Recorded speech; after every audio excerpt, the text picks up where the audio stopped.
नमस्कार, आप देख रहे हैं सनसेट टीवी। मैं हूं प्रीति सिंह। अगले आधे घंटे में होंगी देश और दुनिया की हर अहम खबर, राज्यों की सुर्खी और मौसम के हाल पर भी डालेंगे नजर। आइए शुरुआत करते हैं हेडलाइंस के साथ। एमएसपी पर समिति की पहली बैठक। एमएसपी को अधिक प्रभावी और पारदर्शी बनाने समेत कई मुद्दों पर व्यापक चर्चा। महत्वपूर्ण मुद्दों पर विचार विमर्श के लिए 4 समूहों का गठन। जंतर मंतर पर किसानों की महापंचायत। क्षेत्रीय परिषदों की बैठकों से समस्याओं के समाधान निकालने के काम में आई तेजी। भोपाल में मध्य क्षेत्रीय परिषद की बैठक में गृह मंत्री का संबोधन। ऑनलाइन माध्यम से शामिल हुए योगी आदित्यनाथ और भूपेश बघेल। स्वस्थ लोकतंत्र के लिए स्वतंत्र और निष्पक्ष न्यायिक व्यवस्था जरूरी। सुप्रीम कोर्ट बार एसोसिएशन की ओर से आयोजित सम्मान समारोह में बोले उपराष्ट्रपति। चीफ जस्टिस और कानून मंत्री भी रहे मौजूद। ओडिशा के उत्तरी जिलों में बाढ़ की स्थिति चिंताजनक। हिमाचल प्रदेश में बारिश और भूस्खलन से अब तक 22 लोगों की मौत। राजस्थान, मध्य प्रदेश समेत कई राज्यों में भारी बारिश से जनजीवन पर असर। और जिम्बाब्वे के खिलाफ तीसरे और आखिरी वनडे पर भारत की पकड़ मजबूत। क्लीन स्वीप पर टीम इंडिया की नजर। शुभमन गिल ने ठोका करियर का पहला शतक।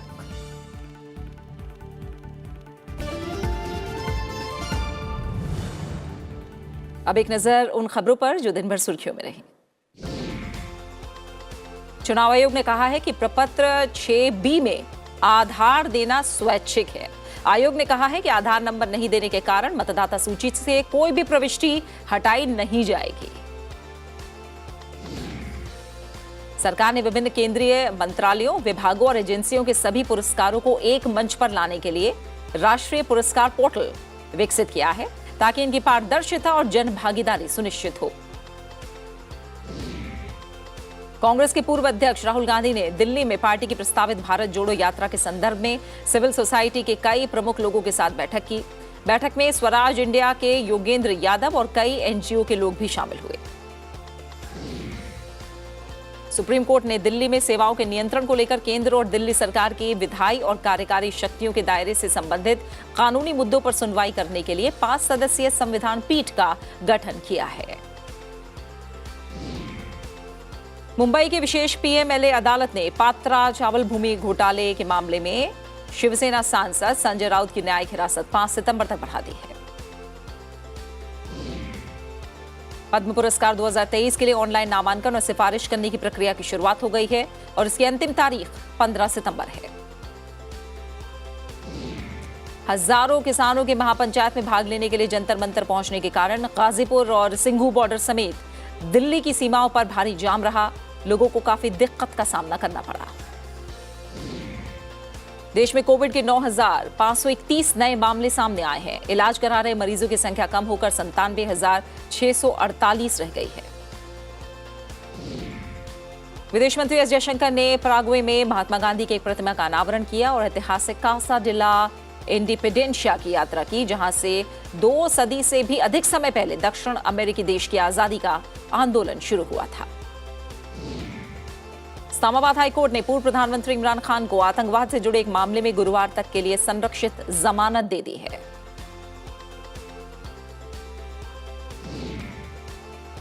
और अब खबरों पर विस्तार से नजर। फसलों के न्यूनतम समर्थन मूल्य पर गठित समिति की आज पहली बैठक हुई।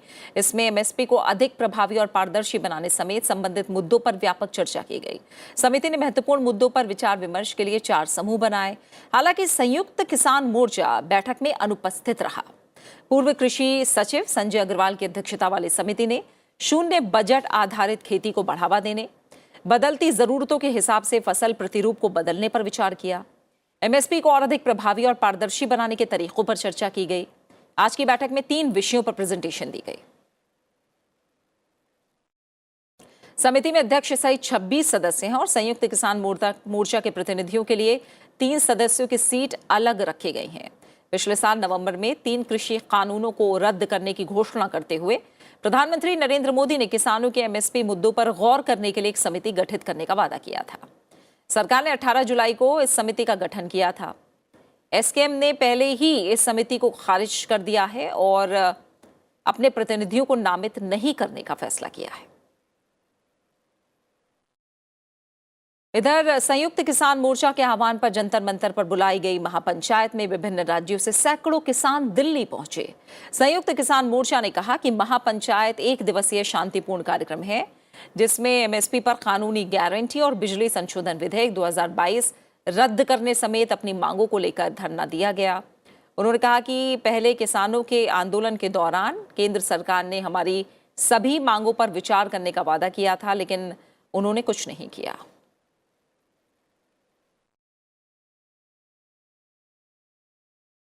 और इसी खबर पर मैं फिलहाल रुक करूंगी। मेरे सहयोगी रामवीर श्रेष्ठ इस समय हमारे साथ जुड़े हुए हैं।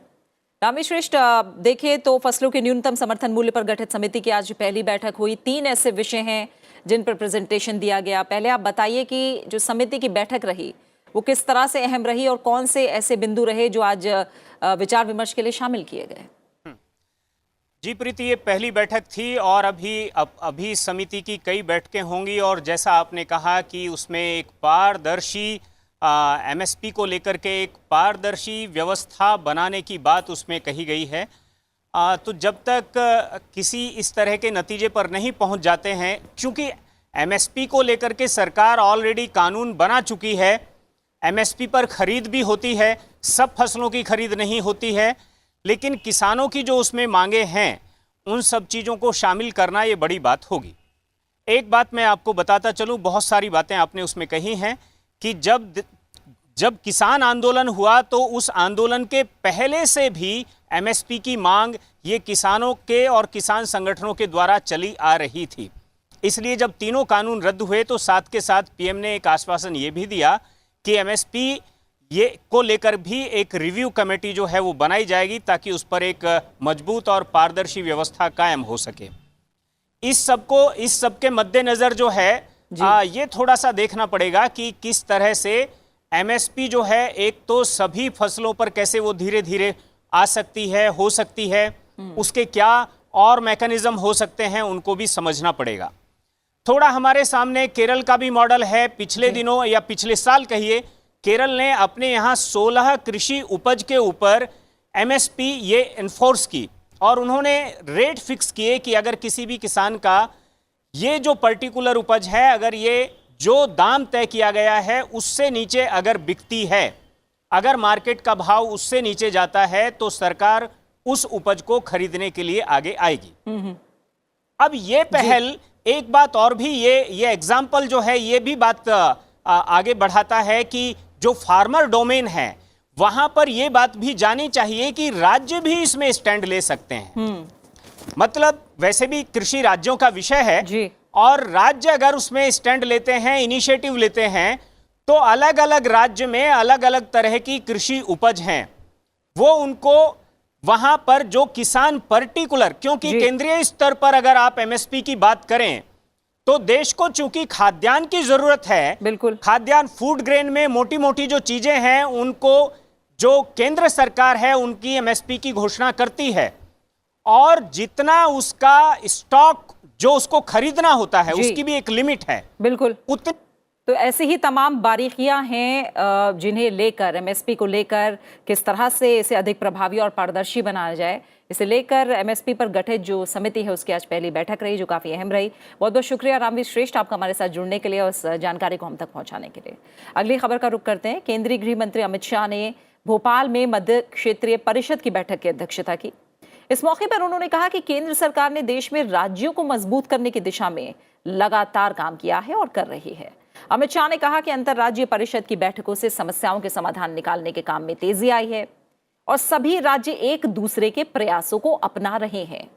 उन्होंने बताया कि रायपुर में हुई पिछली बैठक में कुल 30 मुद्दों पर चर्चा हुई, जिसमें से 26 मुद्दों का समाधान कर लिया गया है। केंद्रीय क्षेत्रीय परिषद में मध्य प्रदेश, छत्तीसगढ़, उत्तर प्रदेश और उत्तराखंड शामिल हैं। इसमें उत्तर प्रदेश और छत्तीसगढ़ के मुख्यमंत्रियों ने ऑनलाइन माध्यम से शिरकत की। केंद्रीय गृह मंत्री अमित शाह ने कहा है कि मध्य प्रदेश में बीजेपी सरकार ने प्रतिबंधित संगठन सिमी की आतंकवादी गतिविधियों को उखाड़ फेंका है। अमित शाह ने भोपाल के निकट बरखेड़ा बोंदर में 27 एकड़ भूमि पर बनने वाले फॉरेंसिक विज्ञान विश्वविद्यालय की डिजिटल तरीके से आधारशिला रखने के बाद कहा कि देश में आतंकवाद और नक्सलवाद से लड़ने के अलावा आंतरिक सुरक्षा और शांति के लिए ड्यूटी के दौरान अपने प्राणों की आहुति देने वाले पुलिसकर्मियों की संख्या सैनिकों से अधिक हो गई है। वहीं अमित शाह ने पुलिस विभाग के आवासीय और प्रशासनिक भवनों से संबंधित विभिन्न परियोजनाओं का लोकार्पण और शिलान्यास भी किया।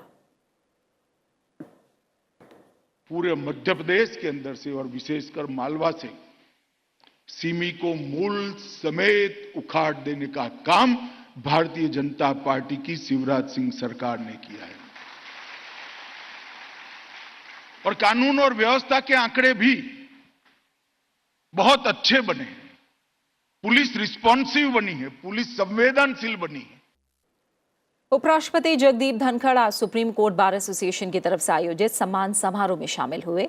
इस मौके पर उन्होंने कहा कि मजबूत, निष्पक्ष और स्वतंत्र न्याय प्रणाली लोकतांत्रिक मूल्यों के फलने फूलने की सबसे सुरक्षित गारंटी है। उपराष्ट्रपति ने अपने वरिष्ठ अधिवक्ता के रूप में 3 दशकों से अधिक समय के अनुभवों को भी साझा किया। समारोह में सुप्रीम कोर्ट के प्रधान न्यायाधीश और केंद्रीय कानून मंत्री समेत बार के सदस्य शामिल हुए। Spinally strong, fair and independent justice system is safest guarantee to blossoming and flourishing of democratic values. Dignity of judges and respect for judiciary is inviolable. Netherland के उत्पादक दौरे के बाद लोकसभा अध्यक्ष ओम बिरला कनाडा के लिए रवाना हो गए हैं। वो हैलिफैक्स में हो रहे 65वें राष्ट्रमंडल संसदीय सम्मेलन में शामिल होने वाले भारतीय संसदीय प्रतिनिधिमंडल का नेतृत्व कर रहे हैं। लोकसभा अध्यक्ष ने नीदरलैंड में भारतीय समुदाय को संबोधित किया। उन्होंने न्यू इंडिया की उपलब्धियों और आकांक्षाओं को साझा किया और भारत की प्रगति में योगदान करने के उनके उत्साह का स्वागत किया। वहीं भारतीय दूतावास की ओर से आयोजित कार्यक्रम में उन्होंने देश की सामाजिक आर्थिक प्रगति, स्टार्टअप और नवाचार की प्रासंगिकता के बारे में चर्चा की। लोकसभा अध्यक्ष ने नीदरलैंड में कृषि क्षेत्र का दौरा किया और व्यावसायिक स्तर पर भारतीय मूल के किसानों की ओर से उपयोग की जाने वाली बेहतर कृषि पद्धतियों को देखा। ओम बिरला ने कृषि नवीन तकनीकों के उपयोग के साथ खेती के प्रति उनके दृष्टिकोण की सराहना भी की। इससे पहले हेग पहुंचने पर लोकसभा अध्यक्ष ने नीदरलैंड के सीनेट के अध्यक्ष डॉक्टर जन एंथोनी ब्रुजन से मुलाकात की और काफी गर्मजोशी भरी ये मुलाकात रही।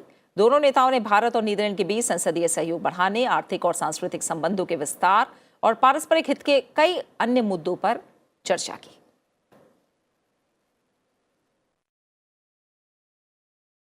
और अब खबरें बाढ़ और बारिश से जुड़ी हुई।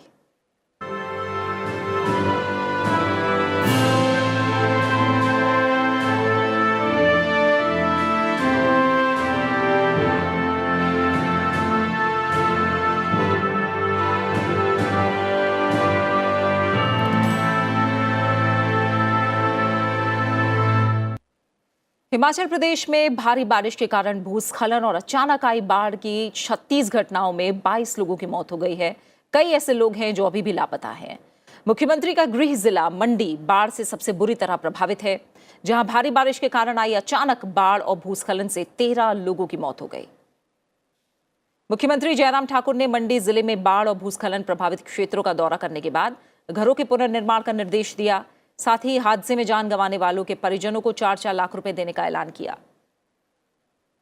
मुख्यमंत्री ने क्षतिग्रस्त सड़कों की मरम्मत, बिजली और पानी की आपूर्ति को बहाल करने के लिए तेजी से काम करने का निर्देश दिया। राजस्थान के कई इलाकों में भारी बारिश से बाढ़ जैसे हालात हो गए हैं। कोटा बैराज के 14 गेट खोलकर पानी छोड़ा जा रहा है, जिससे निचले इलाके डूब गए हैं। कोटा और झालावाड़ के अलावा बूंदी, बारां, चित्तौड़गढ़, सवाई माधोपुर, दौसा और करौली के कई इलाकों में भारी से बहुत भारी बारिश दर्ज की गई है।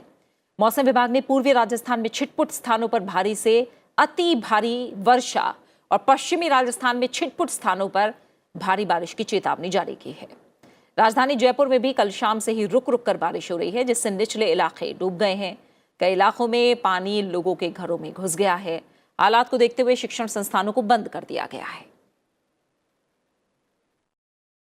रविवार रात हुई बारिश और बैराज से छोड़े गए पानी के कारण कोटा में निचले इलाके डूब गए हैं।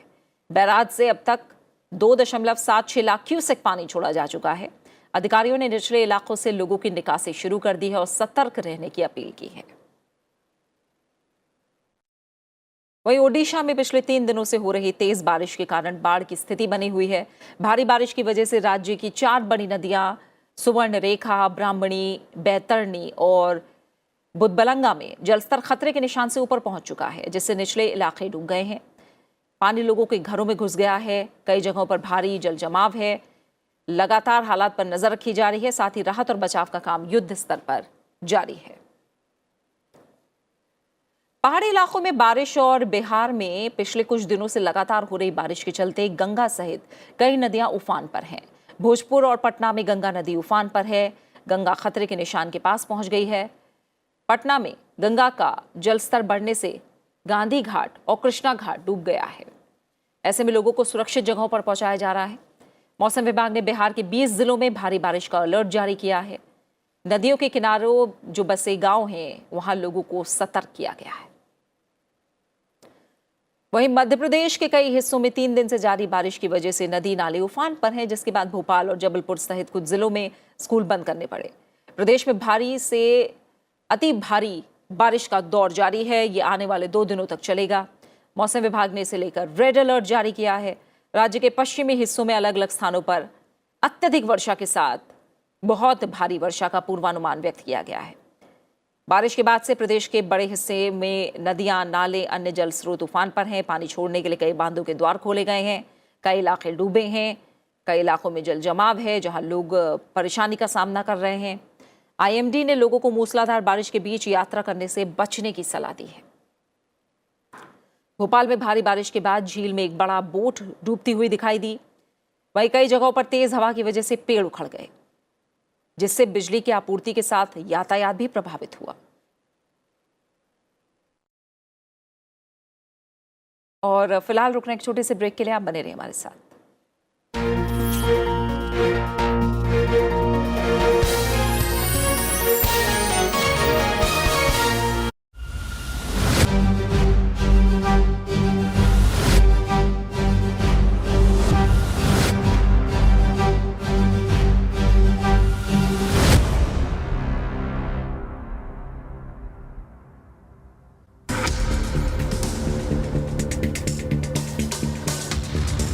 क्या आप किसी कानूनी समस्या से घिरे हैं?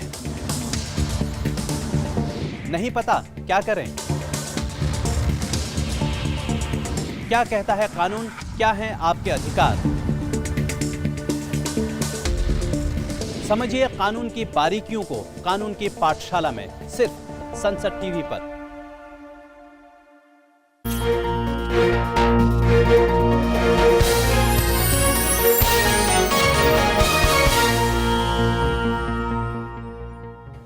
आप देख रहे हैं आज की खबर। आइए बढ़ते हैं आगे और बात करते हैं राज्यों से जुड़ी तमाम बड़ी खबरों की।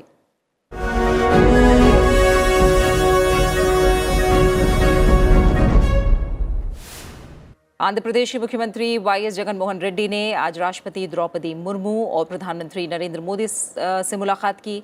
उन्होंने राज्य से संबंधित सभी मुद्दों पर चर्चा की। प्रधानमंत्री नरेंद्र मोदी 24 अगस्त को हरियाणा और पंजाब का दौरा करेंगे। प्रधानमंत्री हरियाणा के फरीदाबाद में अमृता अस्पताल का उद्घाटन करेंगे। इसके बाद प्रधानमंत्री पंजाब में मोहाली के मुल्लापुर में होमी भाभा कैंसर अस्पताल और अनुसंधान केंद्र का उद्घाटन करेंगे। महाराष्ट्र विधानसभा ने नगर परिषदों और पंचायतों के प्रमुखों की चुनाव प्रक्रिया में बदलाव के लिए संशोधन विधेयक पारित कर दिया है। विधेयक में इन पदों के लिए सीधे मतदाताओं द्वारा चुनाव कराने का प्रावधान है। आम आदमी पार्टी के राष्ट्रीय संयोजक अरविंद केजरीवाल और दिल्ली के उप मुख्यमंत्री मनीष सिसोदिया गुजरात दौरे पर हैं। यहां उन्होंने बेहतर शिक्षा, मुफ्त इलाज और युवाओं को रोजगार देने का वादा किया। नेशनल कॉन्फ्रेंस के अध्यक्ष डॉक्टर फारूक अब्दुल्ला के आवास पर श्रीनगर में सर्वदलीय बैठक हुई। इसमें जम्मू कश्मीर में नए मतदाताओं के पंजीकरण के बारे में चर्चा की गई। बैठक में पीडीपी प्रमुख महबूबा मुफ्ती भी मौजूद रही। बिहार के मुख्यमंत्री नीतीश कुमार ने आज गया में फल्गु नदी पर बने रबड़ बांध का निरीक्षण किया। सुप्रीम कोर्ट ने दुष्कर्म का आरोप लगाने वाली शिकायत पर बीजेपी नेता शाहनवाज हुसैन के खिलाफ प्राथमिकी दर्ज करने से संबंधित दिल्ली उच्च न्यायालय के आदेश के अमल पर रोक लगा दी है।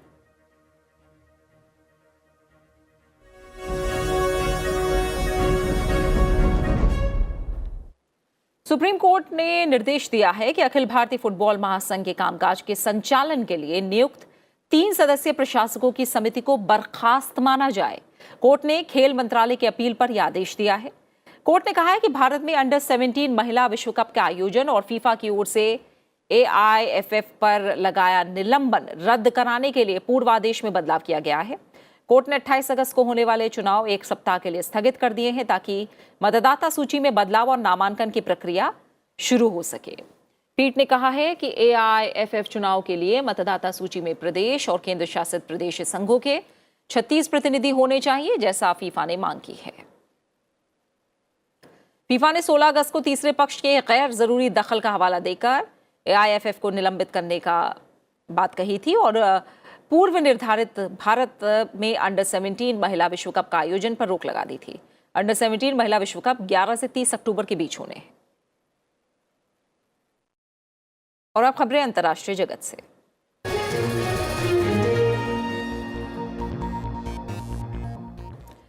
भारत ने एक विशेष सहायता कार्यक्रम के तहत श्रीलंका को 21,000 टन उर्वरक सौंपा है। इस कदम से पड़ोसी देश के किसानों को मदद मिलेगी और दोनों देशों के बीच द्विपक्षीय संबंध मजबूत होंगे। हाल के महीनों में संकटग्रस्त श्रीलंका को भारत द्वारा दी गई इस तरह की दूसरी सहायता है। इससे पहले पिछले महीने 44,000 टन की आपूर्ति की गई थी। यह आपूर्ति 2022 में भारत द्वारा कुल $4 अरब की सहायता के तहत की गई। भारत ने मई में श्रीलंका को मौजूदा कृषि सत्र में किसी व्यवधान से बचने के लिए 65,000 टन यूरिया की आपूर्ति करने का आश्वासन दिया था। श्रीलंका अभूतपूर्व आर्थिक संकट से जूझ रहा है, जिसके कारण वहां ईंधन और अन्य जरूरी वस्तुओं की भारी कमी हो गई है। अमेरिका और दक्षिण कोरिया ने उत्तर कोरिया की बढ़ती परमाणु धमकी के खिलाफ अपनी सुरक्षा मजबूत करने की कवायद के तौर पर बड़े पैमाने पर संयुक्त सैन्य अभ्यास शुरू किया है। पिछले कुछ वर्षों में दोनों देशों का सबसे बड़ा संयुक्त सैन्य अभ्यास है। इन अभ्यासों पर उत्तर कोरिया आक्रोशित प्रतिक्रिया दे सकता है। उल्ची फ्रीडम शील्ड अभ्यास दक्षिण कोरिया में 1 सितंबर तक जारी रहेंगे और इसमें विमानों, युद्धक जहाजों, टैंकों और संभावित रूप से हजारों सैनिकों के साथ अभ्यास किया जाएगा। अमेरिका और दक्षिण कोरिया ने अपने अभ्यासों को रक्षात्मक बताया है, जबकि उत्तर कोरिया इन्हें आक्रमण का अभ्यास मानता है। यूक्रेन के मुख्य परमाणु संयंत्र से नदी पार रूसी गोलाबारी में 4 लोग जख्मी हो गए। ये हमला ऐसे समय में हुआ जब कुछ ही घंटे पहले परमाणु आपदा रोकने के लिए क्षेत्र को हमलों से बचाने को लेकर फिर से अंतर्राष्ट्रीय अपील की गई। निकोपोल नीपर नदी के दूसरी ओर ज़ापोरिज्जिया परमाणु संयंत्र से लगभग 10 किलोमीटर दूर स्थित है। निकोपोल पर रॉकेट और मोर्टार से हमले किए गए हैं। और बात क्रिकेट की। हरारा में खेले जा रहे तीसरे और आखिरी वनडे मैच रोमांचक हो गया। 290 रन के लक्ष्य का पीछा करते हुए जिम्बाब्वे ने 44 ओवर में 7 विकेट में 231 रन बना लिए हैं। भारत ने जिम्बाब्वे के खिलाफ तीसरे और अंतिम 1 दिवसीय अंतर्राष्ट्रीय क्रिकेट मैच में 8 विकेट पर 289 रन बनाए हैं। भारत की ओर से शुभमन गिल ने 130 और ईशान किशन ने 50 रन बनाए। जिम्बाब्वे की तरफ से ब्रेड इवांस ने 5 विकेट हासिल किए। और इसी के साथ फिलहाल इस बुलेटिन में इतना ही। जाते जाते आपको छोड़ जाते हैं मेक्सिको में आयोजित सालाना सर्कस की तस्वीरों के साथ। आप अपना अच्छे से ख्याल रखिए और मुझे दीजिए इजाजत। नमस्कार।